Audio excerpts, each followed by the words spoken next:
தமிழக வெற்றி கழகம் ஆட்சி அமைக்கணும்னு பெரும்பான்மையான மக்கள் உங்களுக்கு வாக்களிக்கவில்லை. நடந்து முடிந்த சட்டமன்ற தேர்தலில் பதிவான வாக்குகள் சுமார் 4,93,25,000 வாக்காளர்கள் வாக்களிச்சிருக்கிறாங்க. தற்போதைய ஆளுங்கட்சிக்கு வாக்களிச்சவங்களுடைய எண்ணிக்கை எவ்வளவு தெரியுமா?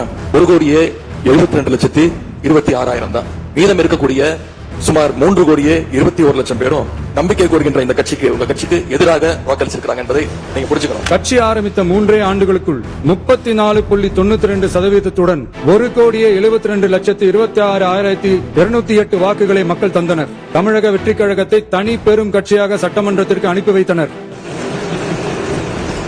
நம்முடைய சட்டமன்றம் 234 உறுப்பினர்களை கொண்டது. 118 உறுப்பினர்களை கொண்ட ஒரு கட்சியோ ஒரு கூட்டணியோ தான் ஆட்சிக்கு வர முடியும். இப்ப நம்பிக்கை கோருகின்ற இந்த கட்சிக்கு, உங்க கட்சிக்கு அந்த நம்பர்ஸ் இருக்கான்னு கேட்டா இல்ல, 108 இடங்கள் தான் இருக்கு. கட்சி ஆரம்பித்த 3 ஆண்டுகளுக்குள்ளே மிக மிக சிறிய அளவில் ஒரு நூல் இழைவில் தனி பெரும்பான்மை கொஞ்சம் தள்ளி போயிருக்கிறது.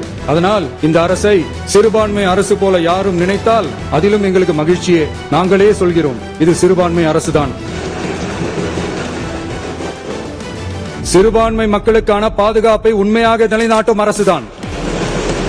இந்த தலைவர் அமைச்ச கூட்டணியில போட்டியிட்ட கட்சிகளை எல்லாம் இன்னைக்கு சேர்த்துக்கிட்டு பெரும்பான்மைக்கான கடிதத்தை ஆளுநருக்கு கொடுத்து இன்னைக்கு இந்த ஆட்சி அமைக்கப்பட்டிருக்கு. இந்த ஆட்சியை நாங்க சப்போர்ட் பண்றோம் அப்படின்னு அவங்க சொன்ன காரணம், குடியரசுத் தலைவர் ஆட்சி அமைஞ்சிடக்கூடாது என்ற எண்ணத்துல உங்களுக்கு வெளியில இருந்து ஆதரவு தரோம் அப்படின்னு தெளிவா சொல்லியிருக்காங்க. அதே நேரத்தில் இன்னொன்னு சொன்னாங்க, இப்பவும் அவங்க எங்க தலைவர் தலைமையிலான திராவிட முன்னேற்ற கழக கூட்டணி தான் தொடர்வோம்னு சொல்லியிருக்காங்க.